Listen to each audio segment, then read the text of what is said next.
আর কেঁদো না বাংলার কৃষক, ফোটাও মুখে হাসি। তোমরা দেশের আসল নায়ক, বলবে বিশ্ববাসী। আর কেঁদো না বাংলার কৃষক, ফোটাও মুখে হাসি। তোমরা দেশের আসল নায়ক, বলবে বিশ্ববাসী।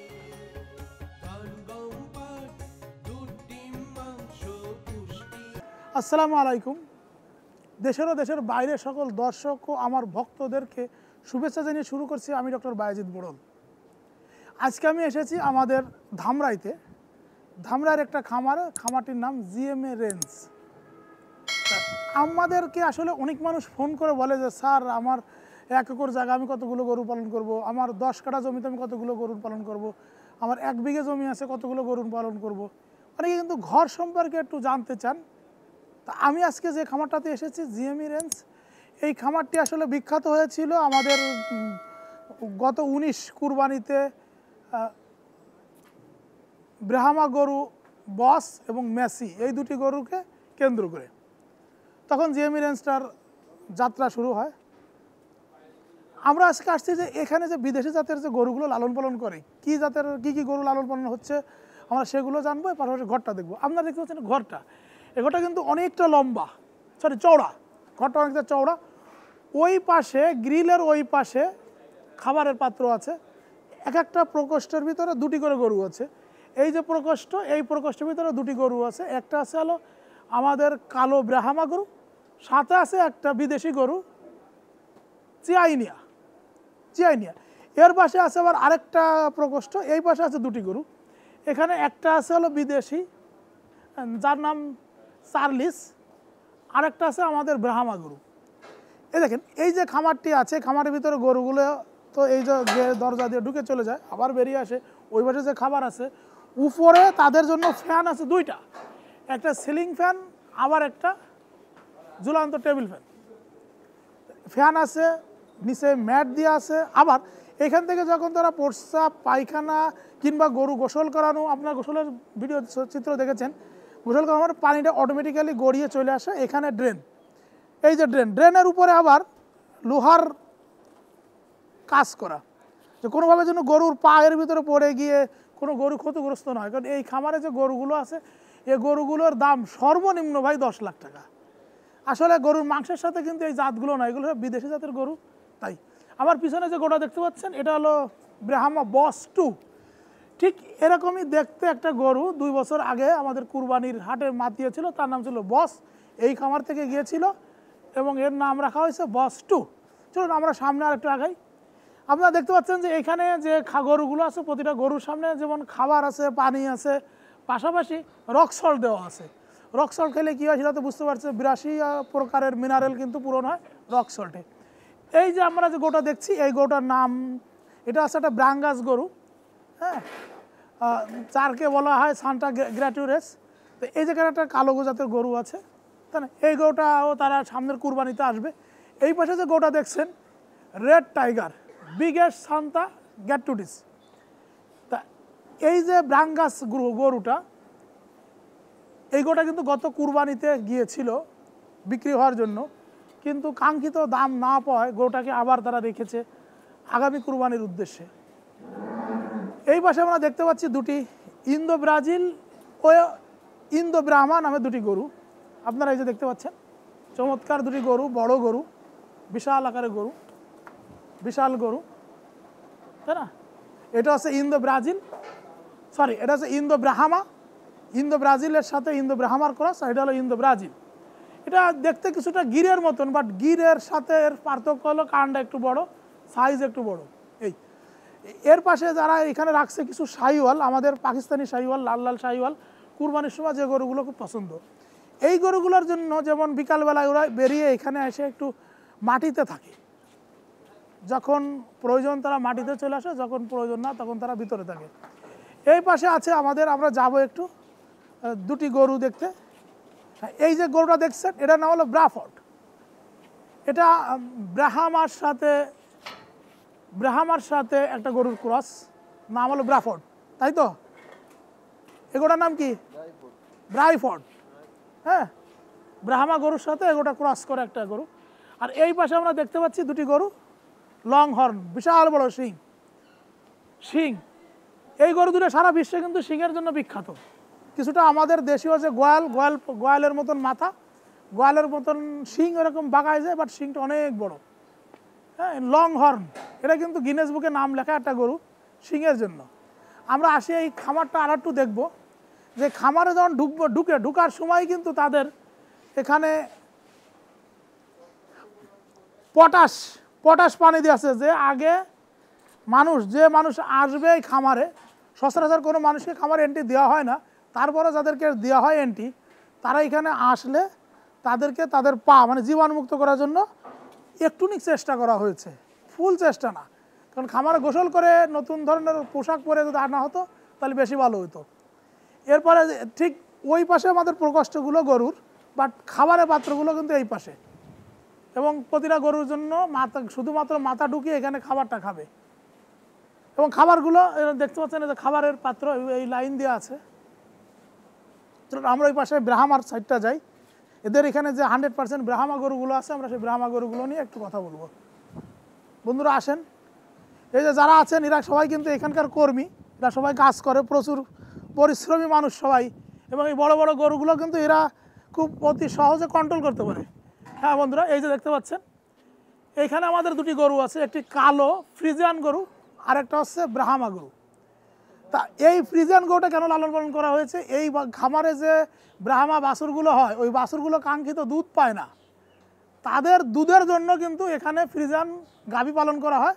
কারণ আমরা জানি যে ব্রাহ্মা গরুতে খুব বেশি দুধ হয় না, 4 থেকে 6 লিটার দুধ হয়। একটা ব্রাহ্মা বাছুর যদি ভালো করে গড়ে তুলতে গেলে অনেক বেশি পরিমাণে তাদের দুধ প্রয়োজন হয়, সেই দুধের জন্য তারা এখানে ফ্রিজিয়ান গাভী পালন করছেন। এটা দেখতে পাচ্ছেন, এগুলো হচ্ছে আমাদের ব্রাহ্মা, কোনোটা ব্রাহ্মা বকনা, কোনোটা গাভী হয়ে গেছে। এই খামারেই আছে 100% ব্রাহ্মা গরু। এই যে দেখতে পাচ্ছেন, এটা হলো সেই mineral block, rock salt, Himalayan rock salt. বন্ধুরা চলুন আমরা ওই পাশে একটু ব্রাহ্মা গরুর ভিতরে চলে যাই। আমরা তো দেখলাম খাবার পাত্রগুলো, দেখেন ওরা এমনভাবে করছে, এভাবে ঢেউ করা।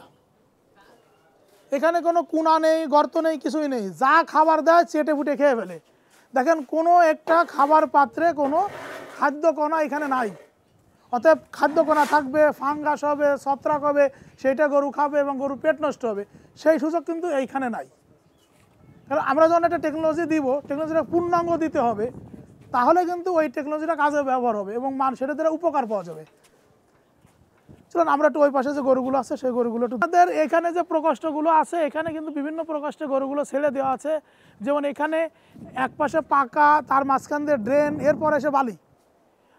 হ্যাঁ, বালি দেখতে পাচ্ছেন। এই পাশে আমাদের যে গরুগুলো আছে দৌড়াদৌড়ি করছে, ছুটাছুটি করছে, বালির ভিতরে খেলছে। আসেন আমরা ওই পাশটা চলে যাই।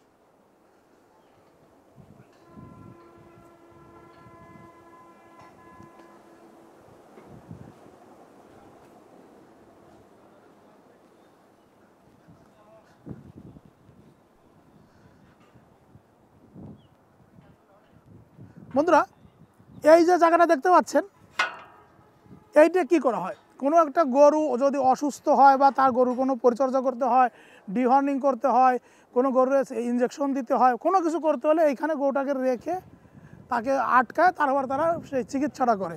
এবং এখানে কিন্তু এই যে জায়গাটা দেখেন নিচু আছে, এখানে তারা এই পটাশ পানি দিয়ে রাখে। সব কিছু মিলে এটা হলো গরু চিকিৎসার জন্য একটা জায়গা।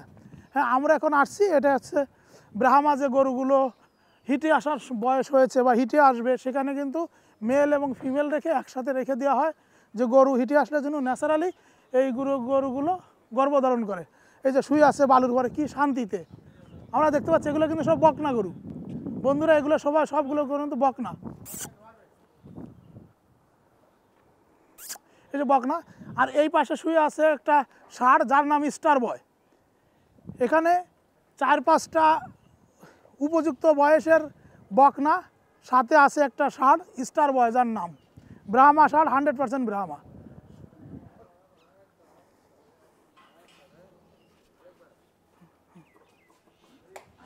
এই যে 100% ব্রাহ্মা, এগুলো বিদেশ থেকে ইম্পোর্ট করে নিয়ে আসা হয়েছে। এখানে যে এদের খামারে যে বকনাগুলো আছে সেই বকনাগুলোই রাখা হয়েছে। হ্যাঁ, যে যখনই একটা বকনা হিটে আসবে সাথে সাথে তারা এই ন্যাচারালি প্রাকৃতিকভাবে তাদের ইনসেমিনেশনটা হয়ে যাবে। এই জন্য 4টি বকনা আছে, সাথে একটা ষাঁড় আছে, ব্রাহ্মা ষাঁড়, স্টার বয়, হ্যাঁ, ব্রিডিংয়ের জন্য। এবং দেখতে পাচ্ছেন যে এইখানে বালি, এখানে ড্রেন, সুন্দর ফাঁকা ঘর। এই ঘরে যে খুব বেশি খরচ হয়েছে তা কিন্তু না। দেখেন এই ঘরে কিন্তু চারপাশে কোথাও বেড়া দেওয়া নাই, কোথাও কোনো ওয়াল নাই, দেয়াল নাই। তার মানে কি এখানে কি বৃষ্টি বা ঠান্ডা বাতাস আসছে না? আজকে সারা বাংলাদেশে আছে কুয়াশা। তারপরে কিন্তু এখানে গরুগুলো কিন্তু দেখেন ঘোরাফেরা করছে খুব আরামায়েসে। এই যে খাবার পাত্র, পানির পাত্র দেখতে পাচ্ছেন। চলুন আমরা এখন ওই পাশে চলে যাই। আমরা এখন আরও কিছু টেকনোলজি আছে যেগুলো আমাদের খামারি ভাইদের জন্য দরকার, সেই কথাগুলো আমরা বলবো। বাইরে আসি, চলে আসেন। এ পাশে আমাদের আরেকটি প্রকোষ্ঠ আছে বা আরেকটা আছে, এখানে আসলে এটা হলো ওয়েট মেশিন। হ্যাঁ, এটা হচ্ছে ওয়েট মেশিন এবং এইখানে গরু দাঁড়িয়ে গরুর তারা চিকিৎসা করে থাকে। কোনো গরুর কোনো সমস্যা হলে বা কোনো গরুর, যেহেতু বড় বড় গরু, সে বড় বড় গরুর তো ধারে কাছে যাওয়া যায় না, তাদের এই যে নাকালে সমস্যা হলে নাকাল চেঞ্জ থেকে শুরু করে গরুর কোনো ইঞ্জেকশন দিতে হলে সব কিছু যা কিছু করার দরকার তখন কিন্তু তারা এখানে এসে করে। এটা হলো সেই। এবং পাশাপাশি এখানে একটা গরু আসলে গরুটার ওজন কত সেটা কিন্তু তারা বুঝতে পারে। এরপরে আমরা আসি যে এই পাশে দেখেন, আমরা দেখতে পাচ্ছেন যে আমাদের এখানে কিন্তু কিছু আমাদের দেশি শাহিওয়াল গরু, আসলে দেশি শাহিওয়াল বললে তো হবে না, শাহিওয়াল গরু বলতে হবে। সেই কারণে এদের ম্যাক্সিমাম গরুর মা আছে ইন্ডিয়াতে, বাংলাদেশে না। তারা এগুলো এখানে নিয়ে এসেছে। তাদের চিন্তাভাবনা আছে যে শাহিওয়ালের সাথে তারা কিছু ক্রস করাবে, করায় তারা পরীক্ষামূলক দেখবে যে কতটুকু করা সম্ভব হয়। যেহেতু তাদের ভালো উন্নত মানের ষাঁড় আছে, ন্যাচারালি তারা ব্রিড করতে পারবে। বন্ধুরা, আমরা ভিডিওতে দেখেন যে এই যে একটা জিনিস আছে, গা চুলকানি মেশিন। হ্যাঁ, এটা হলো সেন্সার আছে। আমার এই হাতের স্পর্শ পড়লো, নাড়া পড়লো, এগুলো কিন্তু অটোমেটিক্যালি চলতে শুরু করলো। এটা দিয়ে গরু কিন্তু তার গায়ে আসে চুলকায় বা গরু মাসাজ করে নেয়। তা সব কিছু মিলে এই যে খামারটা আপনারা দেখছেন, একটা উন্নত খামার এবং 1 একর জায়গার উপরে এই খামারটি গড়ে উঠেছে। 1 একর জায়গা। এমনি তাদের ঘাসের জমি আছে প্রায় 15 থেকে 16 একর বা 20 একরের মতন ঘাসের জায়গা আছে, খড় আছে, সব কিছু আছে তাদের। বাট এই 1 একর জায়গার উপরে তাদের এই খামারটা তৈরি। চারপাশ দিয়ে তারা সুন্দর করে নেট দিয়ে রেখেছে। বন্ধুরা, আপনারা যদি কেউ মনে করেন যে আপনারা এই ধরনের খামার করতে চান, টেকনোলজি কোথায় পাবেন? আপনারা এই খামারের যে খামার ইনচার্জ হিসেবে আছেন মারুফ ভাই, তার সাথে যোগাযোগ করতে পারেন। পাশাপাশি বাংলাদেশে কিন্তু অনেক উইনিং অ্যাগ্রো থেকে শুরু করে যারা যারা বড় বড় খামার, যেমন নাহার ডেয়ারি, ডাচ ডেয়ারি অথবা এরকম যারা একটু বড় আছে, হ্যাঁ, তাদের কাছ থেকে কিন্তু আপনারা তাদের সাথে যোগাযোগ করলে কিন্তু আপনারা এই ধরনের টেকনোলজিগুলো পেয়ে যাবেন। এবং আসলে কি, যেমন আপনারা যারা বিগ ইনভেস্টমেন্ট করতে চান, কেবল তারাই মাত্র টেকনোলজির সাথে সম্পৃক্ত হবেন। যারা কম ইনভেস্ট করতে চান, তাদের পুঁজি কম, তারা কিন্তু এই বড় টেকনোলজিগুলো নেবেন না। কারণ আপনি টেকনোলজির পিছনে দৌড়াতে দৌড়াতে গরুর পিছনে দৌড়াতে পারবেন না। তাই যারা বড় ইনভেস্টমেন্ট করতে চান, ভালো টাকা ইনভেস্টমেন্ট করতে চান, ভালো কিছু করতে চান, তারা কিন্তু টেকনোলজিতে চলে যাবেন। এবং যারা কম টাকা ইনভেস্টমেন্ট করবেন, তারা অল্প দিনে 3 বছরের জন্য পাইলট ঘোষণা করে ছোট করে এবং ঘরের জন্য কম খরচ করবেন, গরুর জন্য বেশি খরচ করবেন, গরু ভালো খাওয়াবেন, গরুর ভালো পরিচর্যা করবেন, নিজেকে 3 বছরের ভিতরে খামারি তৈরি করে তারপরে আপনি টেকনোলজিতে চলে আসবেন। বন্ধুরা, আমার কথাগুলো যদি ভালো লাগে থাকে আমার চ্যানেলটাকে সাবস্ক্রাইব করে আমাদের সাথে থাকুন। সবাইকে ধন্যবাদ। আসসালামু আলাইকুম। তোমরা দেশের আসল নায়ক, বলবে বিশ্ববাসী।